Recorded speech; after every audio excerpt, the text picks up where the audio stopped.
Are you ready to transform your leadership and see your organization flourish like never before? In today's episode, we've uncovered leadership insights that focus on self-awareness as a leader and leading through challenging situations. We've got some incredible insights lined up from a top leader who's clear on following God on our leadership journey. Trust me, you don't want to miss this conversation with Vonna Laue. It's packed with the kind of wisdom that can transform the way you lead. Welcome to the Flourishing Culture Leadership Podcast, your home for open, honest, and insightful conversations to help develop your leadership, your team, and build a flourishing workplace culture. And hi, I'm Al Lopez, the co-founder of the Best Christian Workplaces and author of Road to Flourishing. My passion is to equip Christian leaders like you to create engaged, flourishing workplaces. And this fall, we've dedicated our Flourishing Culture Leadership podcast to the most powerful driver of flourishing cultures, and that's inspirational leadership. Join us as we dive into insightful conversations with top leaders who will provide you with the tools and inspiration to grow and excel in your leadership journey. And I'm delighted to welcome Vonna Laue to the podcast today. Vonna is the Executive Director of Global Services and CFO of TEAM. TEAM stands for the Evangelical Alliance Mission. It's a 130-year-old organization currently sending over 600 global mission workers overseas. And she's the board chair also of World Vision US. Throughout our conversation, you'll hear Vonna talk about the essential qualities of inspirational leadership, emphasizing the importance of people in creating organizational excellence. The stewardship of resources, particularly human resources, and the need for leaders to practice self-leadership and maintain spiritual vitality is one of our focus conversation points.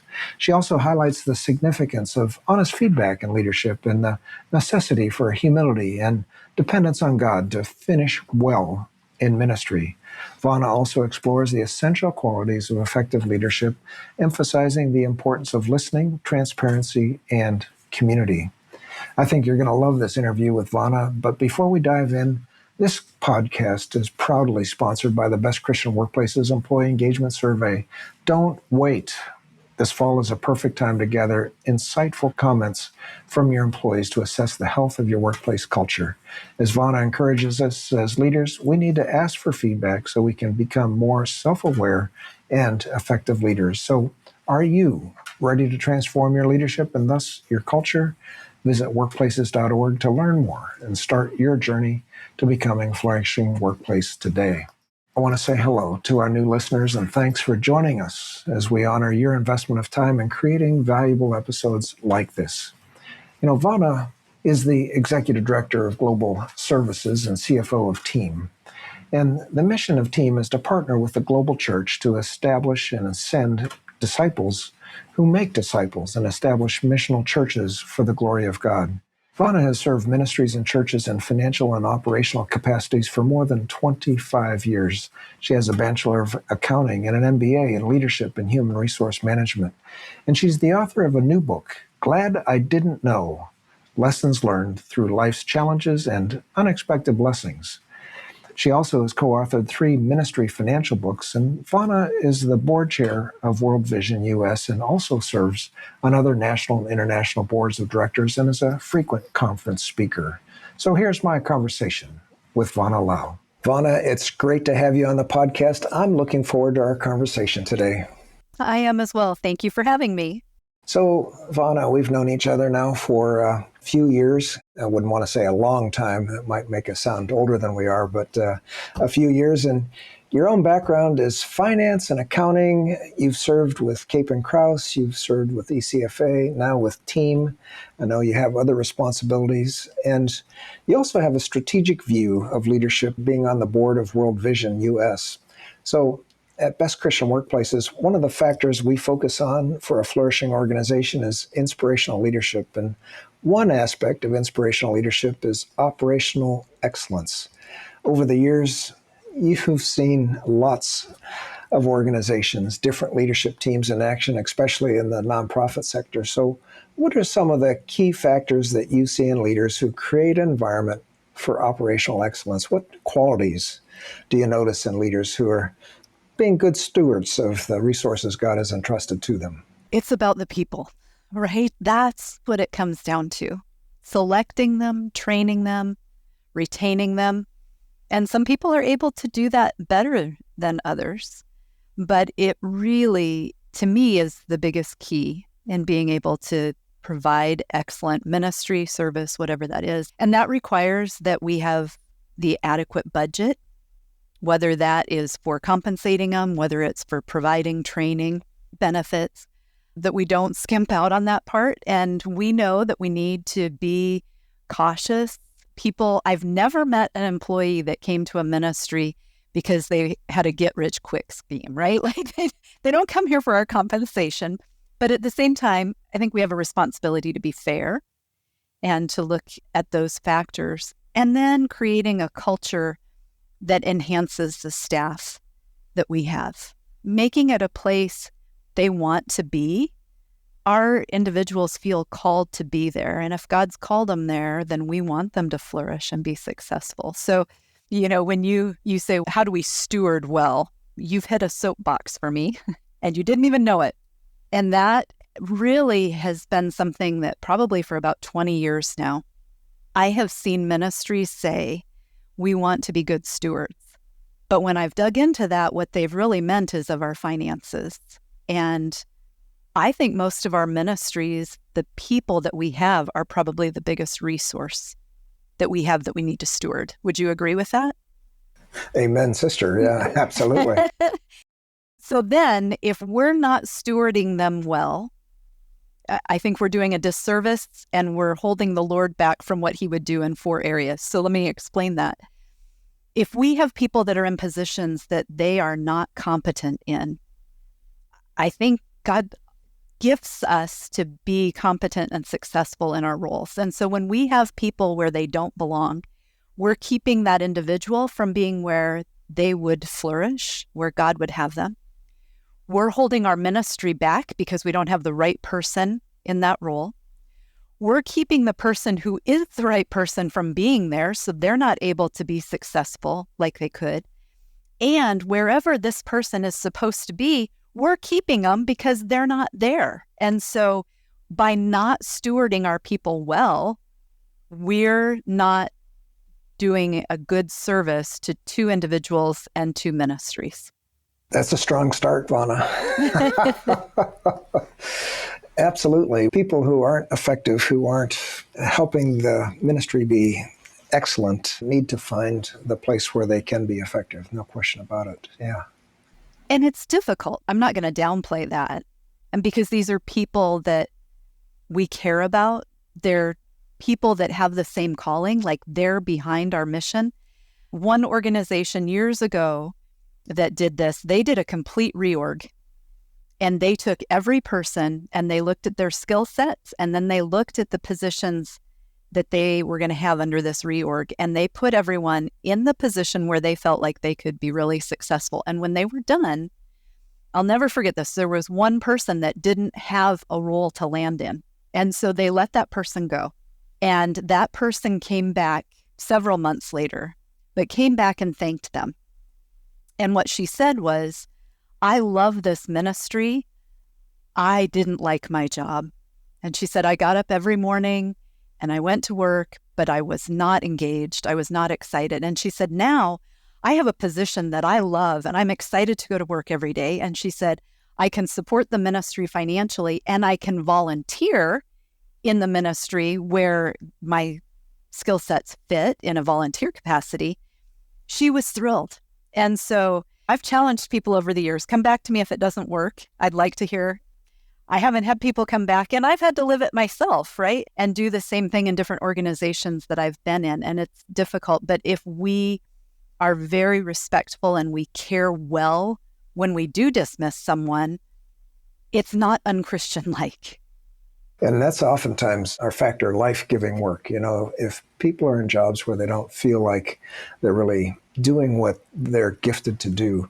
I remember a situation, just a similar story. It was a mission sending organization, and missionaries came in every summer, and this one person, in a focus group was telling me, oh, I love it when our missionaries come and I'm able to be with them and shepherd them around and do whatever needs to be done so that they have a great experience and go back charged up, ready to do the work. And I said, oh, that's great. What do you do the other 50 weeks of the year? And he said, oh, I'm in accounting and I hate it. And I'm like, you're in the wrong job. Well, I'm glad they were able to, a couple weeks of the year, give them something to look forward to. That's right. Yeah, that's right. And again, you're similar to your description of they love the ministry, but aren't in the right job. And there's ways that we need to be stewards of people. That's just a great story. Thanks. So I know, we're both on advisory board of the Christian Leadership Alliance, and you're working on a new track for training for self-leadership that emphasizes spiritual vitality of the leader. And as part of the advisory council, you've contributed insights and resources in this area. So what is self-leadership and why is it so important for us to be effective leaders over the long term? And about if you could share a story or two of examples of how a leader can get maybe off track if they don't practice self-leadership and take responsibility for their own spiritual growth. Well, I'm really excited about this. I think it's such a blessing that CLA is focusing here. Serving in ministry doesn't negate the importance of our development. And sometimes I think that can happen.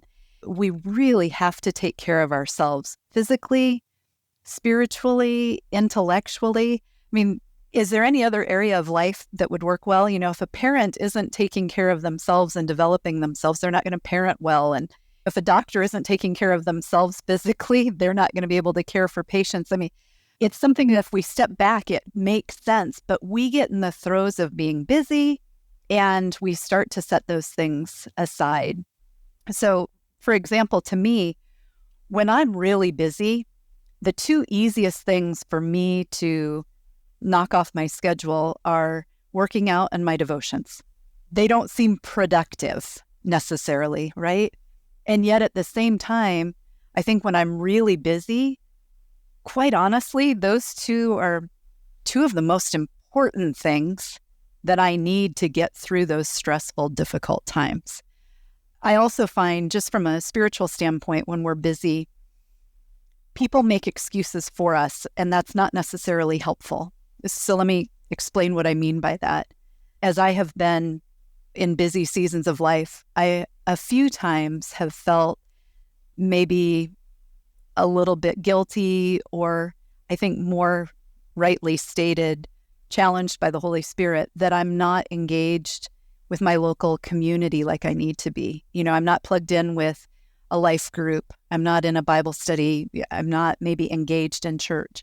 And I've had people, well-meaning people, that have said to me, well, that's okay.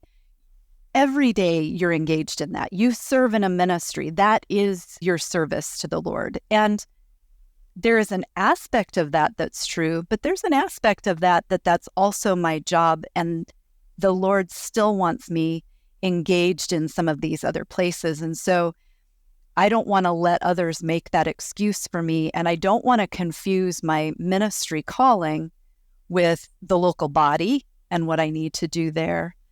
And then finally, I would just say there's a friend in our CLA community that a few years ago wasn't at the Outcomes Conference, and I was confused by that. And when I reached out, I found out that he had a massive heart attack.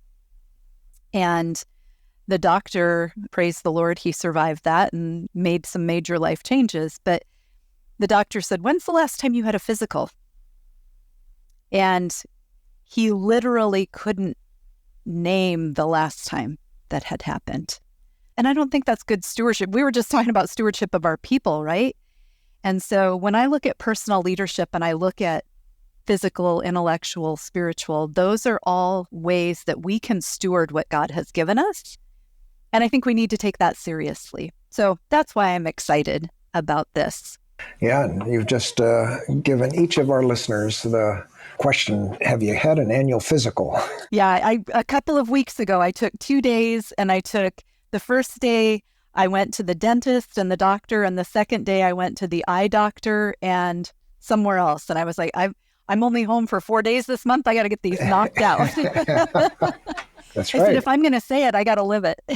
That's right. That's right. Wow, that's great. Well, self-awareness, and this is one of the key issues as well. It's an important attribute for an effective leader, and it's important for us as leaders to understand how other people are experiencing our leadership. And sometimes we just kind of go on and it works, and that's what we're going to do. So, in your experience, Vonna, what are some of the things about getting honest feedback as a leader? What are ways that we can get honest feedback as a leader? Can you share an example of the value of honest feedback from maybe your own leadership journey or from other leaders that you've worked with over the time?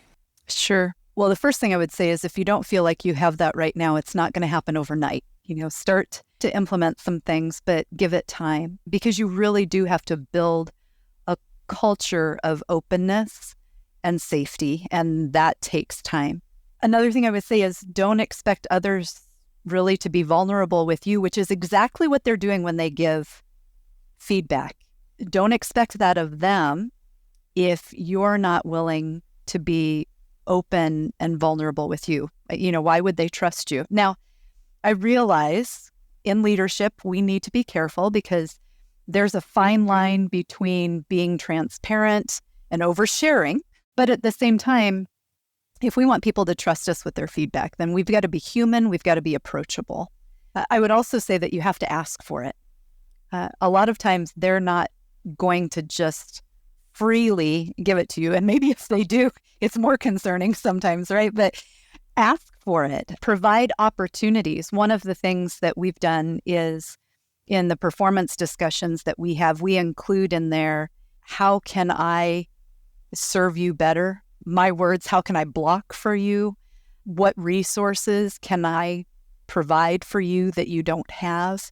What do you need from me? So there are 2 or 3 real open-ended questions that pertain to my leadership and how I can support you better. So I think that's helpful. As far as examples go, I'll give you a difficult one. I'll just be vulnerable, and then I'll give you one that I'm kind of excited about. The difficult one would be that a couple of years ago, I did an annual performance review with someone, and I thought it went great. Like, they had a very good year. I highlighted the things that had been accomplished during that year, and then I moved into their goals for the next year. We were done. But I noticed in the following weeks that this person had shut down. And I will say that's one of the things that's difficult in a remote environment is it takes time to notice that, right? If you're sitting in the office, you can notice it before the day is over. But if you're not, it takes time. And I realized that they weren't as engaged with me or with fellow employees. And so the next time I was able to sit down with that person, we just had a candid discussion. And what I found out was that what I thought was a great review left them feeling like I didn't appreciate all they had done. And that when we shifted into the goals for next year, they viewed that as ways that I was looking for them to improve. Whereas I looked at it like, no, we did this and this and this. So we got that done. Let's go do these things. And had we had better communication, had I slowed down, not just tried to take the next thing off my to-do list and followed up with them, I think we'd have been able to see that sooner. I'd have gotten better feedback from them. My more positive example would be, and it probably sounds funny that I love this, but I had a person that came to me about a year before they left our staff. And they said that they sensed that God was calling them to other work. And we talked through it. I committed to pray with them about that. And we walked that journey together. They were a great employee the whole time. They were able to leave on really good terms and transition when the Lord opened the right door. But that doesn't happen, I don't think, unless you have a really safe environment. And I want our people, kind of goes back to that stewardship principle. I want our people where God wants them. And if that's here, I want to make them successful here. And if it's that He's allowing us to prepare them for somewhere else, then I want to do that. But having that safe environment where people can dialogue and not feel like it's going to be held against them, they're going to lose opportunities. Whenever we do that, then I think it just lends itself to getting good feedback and having good relations with our staff. Well, I just encourage our listeners. I appreciate Vonna's thought on that first example of the person that was shut down actually from that experience. But even in a remote situation, you noticed you were paying attention. One of our questions in our survey is leaders demonstrate compassion for people at all levels. And so when you're caring about people, even when you think things are going great for them, that's a great thing. Great example. Vonna, sometimes, I'm not thinking of anybody particularly here, but sometimes as we raise through the ranks of leadership, we can start believing that we're pretty important. It can seem like our success is because, we're doing a good job. Well, we're actually pretty good. And it's tempting to give God some credit in these situations, but actually operate as if we really don't need him very much. And he's given us these gifts and we just put them in place and boom, we're off and running. So how can we as leaders keep a humble spirit and maintain our spiritual foundation of dependence on God? What are some practices that you found to keep you grounded in your faith over the long term? I'm really glad you're raising this topic. I've spent really some time in the last few years considering how to finish well. Now, I don't plan on finishing my ministry career anytime real soon, but I also think that time flies.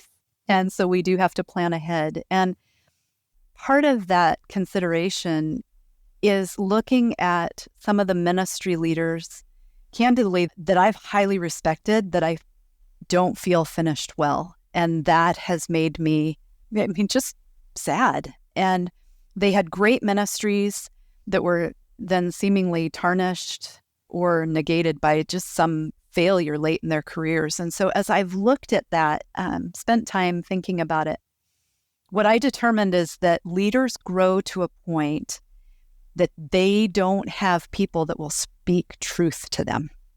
And we have to invite that. It doesn't naturally happen. It is just what you said. We grow to a point that people won't necessarily be honest with us. And so we have to seek that out. If we can't find it in our organizations, then we need to find it other places. But I think about when I became a partner at Cape and Krause, it was almost as if that day something changed. I had been a manager and the staff interacted with me one way, and the day that I had a partner title, people interacted with me differently. And that's just true the longer you go in your career, certainly true within the ministry setting. So one of the ways that I think is helpful to do that, again, is just establishing that safe environment, intentionally asking people for input. So I want them to be able to do that, whether it's through the staff evaluation process, whether it's my colleagues. So on the senior leadership team, we're working, just really starting to work through an internationalization process. That's going to be a big undertaking. We are a 130-year-old mission organization. And as I've told my colleagues on the senior leadership team, I've told them up front, I said, there are going to be times when I say no to something, and you're going to have to challenge me on that, because I may be saying that because I don't have the experience or because it's hard. And so I need you to challenge me. I need you to be honest. And our senior leadership team, we are really building a spirit of vulnerability. We're honest with each other. And I think that's important. And then the last thing I would say is my family keeps me grounded. They're really good about not letting me get too big ahead. They'll tell me when I'm off base, and sometimes with grace and love. And sometimes I ask them if they could use a little more grace and love. But that's also true. I joke about that. But at the same time, I value that. That's really important. My husband might say to me, you might have just chaired this meeting, but I'm your husband. And it's like, oh yeah, sorry. We were in a Sunday school class years ago, and that class, someone was a dance instructor. And so they offered ballroom dancing to all the couples, which we thought was really fun. We went, and the second night that we went, Brian said like 4 times, would you let me lead? And I was like, oh, I'm really sorry. So families are good about it, but there's some seriousness to that too, whether it's, family, whether it is maybe colleagues outside of our organizations that are in similar positions that need that same accountability, or it's staff and colleagues in the organization. We've got to intentionally invite it in. Well, I'm listening deeply to what you're saying, Vonna, here. Finishing well, that's obviously something that I am working at and fully understand, having worked with so many ministerial leaders, and many of them haven't finished well. And I look at those that have, and I think about Jerry White, who's been on our podcast that we know mutually, and he's still in his mid-80s, finishing well. But to have truth tellers that can keep us grounded as we go through life, and we can see particularly entertainers who not in the Christian world, but just lose their sense of being grounded as to who they really are and how they can just spiral out of control. But that's great advice. Another quality of an inspirational leader is that they are good listeners. And when we listen deeply to others, we're able to build relational connections and expand our thinking. And as leaders, we often have important things that we want to communicate to our team, but listening may not be our natural posture.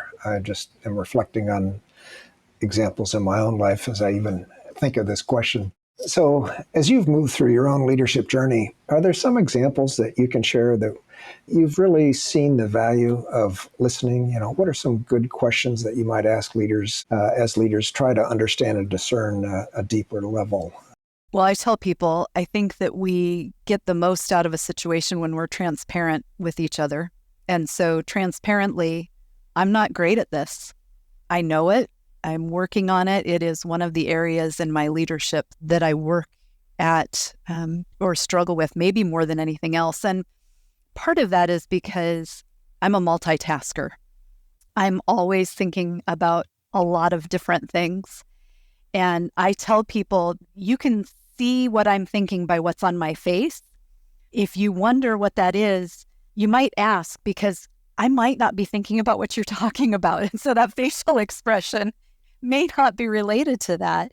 Obviously, that can cause some real problems. So some of the just basic things that I'm trying to do are turning my computer screen away or closing the laptop when someone comes in, because I will focus on them as much as I can. But if that distraction is there, it's like, oh, another email popped up, or let me make a note.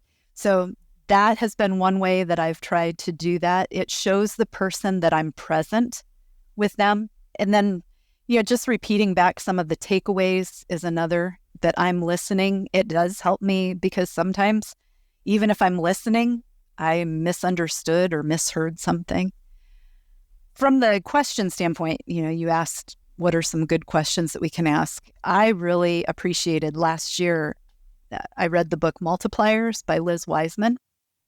And I would say that was a really impactful book for me. And she has some great tips on listening and asking questions. She notes in there that we should ask people what's getting in their way of being successful. I think, if someone asks me that, I'm going to feel valued. I'm going to lean in. So that one was great. And then another question is a question that would challenge conventional wisdom. As we're going through this international process in our ministry, we're going to have to challenge conventional wisdom. It's 130 years old. We've got a lot of tradition. So incorporating into that people at various roles and at various levels within the organization, because they all have a perspective that's valuable. And if we're not asking for their input, we're missing out on that opportunity. A lot of places, their boots on the ground is going to give us a lot better information than the leadership is going to have. So asking those questions that'll challenge conventional wisdom, just giving them opportunities to contribute, I think are some of the best ways that we can utilize questions and benefit our staff and the organization. And our research shows just exactly that point, Vonna, that you have engaged workplaces when leaders ask for suggestions, just asking for suggestions, then acting on those suggestions, and then involving them in decisions that impact them. Those three things really really help in that process. You're absolutely right. So yeah, asking what gets in the way. And okay, so this is the way we're doing things and the way we've always done them, but what might be better? Challenging that conventional wisdom. Well, let's get on to a point that I was talking about earlier. And you've got a new book out, Vonna. I can't wait to read it. I just kind of did a little lucky dipping, and you were talking about stories of growing up. And it's like, I need to know more about Vonna as a young girl. But glad I didn't know lessons learned through life's challenges and unexpected blessings. What a great title. So all of us go through difficult seasons, and sometimes we need encouragement, and we see how God is working also behind the scenes at the same time. And your title is clear. If we knew what was ahead, sometimes we would fear to move forward, and yet God is with us in these hard times. So you start the book with your own story of giving up control and making a decision that didn't make career sense, but you felt was God's will. I think many of us have been there. So tell us about the time when you decided it was time to leave your partner role at Cape and Krause, and I knew you at that point. And then when you didn't have another job lined up, and I'm sure you had your father or mother's voice in the back of your head saying, well, don't leave a job until you've got another one lined up. So how did you discover God's goodness in that season? I'm laughing because when I left, I still had my father, and he was asking that question. So you are completely correct, especially because in our family, God has blessed us in that Brian was a stay-at-home dad the entire time our kids were growing up. So I was the income. And in that year, really sensed that God was saying, you've done what I've called you to do here. And I had 3 arguments for the Lord. I don't know if you or any of your listeners have ever argued with the Lord. I have to advise against it. It's not very successful. But my 3 arguments, one was, I'm a lifer. I'm here forever until I retire. And he said no. And the second was, this is economically ridiculous. And he said so. And I thought, oh yeah, it's that whole, he owns a cattle on 1,000 hills. I guess he could take care of that if he wanted. And then the third one was a practical one, and that was our oldest daughter was headed off to college, but our youngest was headed to high school.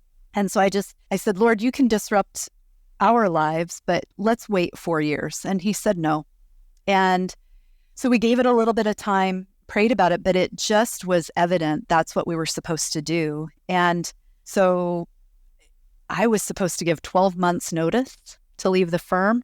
Managing partner of a national firm doesn't just decide one day that they want to give 2 weeks notice and leave.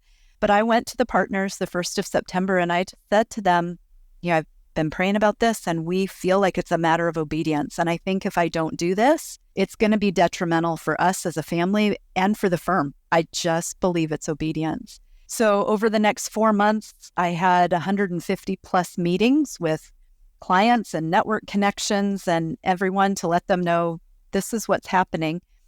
And for this left-brained, analytical type A, I'm a CPA. I have everything in order before I do anything. And to go into each of those meetings, and the obvious follow-up question is, what are you going to do? And to say, I don't know, was really an opportunity for the Lord to build my trust in him. And it was a difficult and challenging time. He made it clear not long after that we were going to be moving. And at the time we were in Southern California. I loved our house. I loved our church. I loved our neighbors. I loved the school. And so again, I argued about that. And the Lord had great intentions. And so his goodness in that was again revealed after the fact, which is why I think these stories are so important. The stories in the book are half mine, but 16 other people contributed, including Jerry White. So you'll get a Jerry White story in there as well. But, when you're able to look back on it. And so in this situation, I can look back and I can see that we were called to Virginia. We weren't super excited about going there, but that is exactly where God needed our youngest daughter to be. And she thrived there. She graduated college a year early this spring. and is going on to do some amazing things. And a lot of it's attributed to that. Ultimately, I ended up starting a consulting practice, which had been recommended to me a few times. And again, I mentioned I'm a left brain planner. I'm like, no, I need more stability than that, but ultimately did that. And that's just been a gift. And so when we experience those things multiple times, then it gets easier each time, right? Each time we can look back and say, God's been faithful before, he'll be faithful again. And so that's my hope as we look at Glad I Didn't Know, is just being able to learn from each other and share those stories. Glad I Didn't Know. Lessons learned through life's challenges and unexpected blessings. And yeah, when God gives you a direction, and I've heard that still small voice, and it doesn't help to argue, but Doesn't keep us from trying sometimes. Yeah, exactly. Yeah. In your book, you've pulled together different stories and lessons and challenges and unexpected blessings from your life and those of others who follow Jesus. So what are some key lessons as you kind of went through this process? What are some of the key lessons from these challenging seasons? Are there some foundational truths that will serve us in the unexpected seasons that will inevitably come? I mean, we all know, what's next? We don't know, but either in our leadership journey or with our family or community, what can you share with us, Vonna? Well, I kind of talk about seasons of life, and I think you just alluded to that, right? Even when everything's going really well for us, we know that summer, fall and winter are going to come. It's just as true as the seasons. But the good news about that is that when we're in the middle of winter, we know that eventually spring and summer are going to come too. This is just how God works. You can look at scripture. I looked at Psalms and did a study, and literally, I might have done a T-chart like an accountant would, but I put all of the Psalms of praise on one side and all of the Psalms of lament on another. And if you do that, you'll see that it goes back and forth. So I don't remember the exact chapters, but chapters 1 and 2 are joy, and 3 and 4 are lament, and 5 through 8 are joy, and 9 and 10 are lament. And throughout the entire 150 chapters, you see that it goes back and forth. And so when we encounter those challenges, sometimes they seem overwhelming and insurmountable, but we know that we're going to get through that. We know that it's in those times that God works. I mean, how many people have you ever had say to you, wow, things were going really great, and that's when I learned this lesson, right? But they don't do that. They were like, wow, we went through this really difficult time, and this is what God taught us. And so I think that's an important thing to understand, is that this is how God works. And some of the foundational truths, if I had to just kind of bullet point those, I would say God is faithful. He calls us to be obedient. So when I talk about unexpected blessings, I realized that I was glad I didn't know about the difficult times, because I'd have tried to avoid it and I'd have missed out. But then I thought about it, and I was glad that I didn't know about some of the really great blessings in my life as well, because if I had, I would have tried to orchestrate it. I'd have thought, I need to have this education and this experience and network with this person. And God was just calling me to be obedient to the next step and then the next one. A couple of others that we know from scripture, his ways are higher than my ways. He's got this figured out. And one of the things that came to me through this process is, I'm sure glad that the Lord hasn't only given me what I've prayed for, and what I would have missed out on. And then the last kind of scriptural reference is that we're called to rejoice. When we look at that in scripture, it says rejoice always. It doesn't say rejoice when things are good. We're called to rejoice, give thanks, pray without ceasing, but those things go hand in hand. So those are some of the foundational truths that I think come out. He knows that we're going to stop there and say, I don't want to. And so he says, and again, I say rejoice. Like, did you get it the second time? So Vonna, in your role at Team and also at World Vision, you have an opportunity to see firsthand how God is working through his people around the world. And you have the opportunity to meet Christian leaders serving in a variety of different cultures and settings. And as I think about the next generation of leaders who are growing and stepping into their roles, what gives you hope for the future? And what challenges do you see ahead for Christian leaders? Well, my hope is, I think God is on the move. Unfortunately, I'm not sure that it's easy to step back in the U.S. and see that, but it is really easy to see that around the world. I am incredibly encouraged by our young people today. I look at our kids' generation, and I'm seeing some incredibly godly young people that are actually challenging me in my walk. I'm seeing people that are willing to make long-term commitments to where God's calling them, really in ways that I haven't seen in the last 20 or 25 years. So just as I said earlier, my family keeps me humble. I will say my kids and their friends keep me challenged, even spiritually, because of their commitments to Sabbath, their dedication to ministry and missions. The other thing that I'm excited to see in young people is a couple of years ago, I started peer mentoring groups for women that are in leadership in their 20s and 30s. I had 2 groups the first year. We had 5 groups last year. We have 10 groups this year. And now we've had people that have asked that the same thing would start for young male leaders. And so they're asking for this.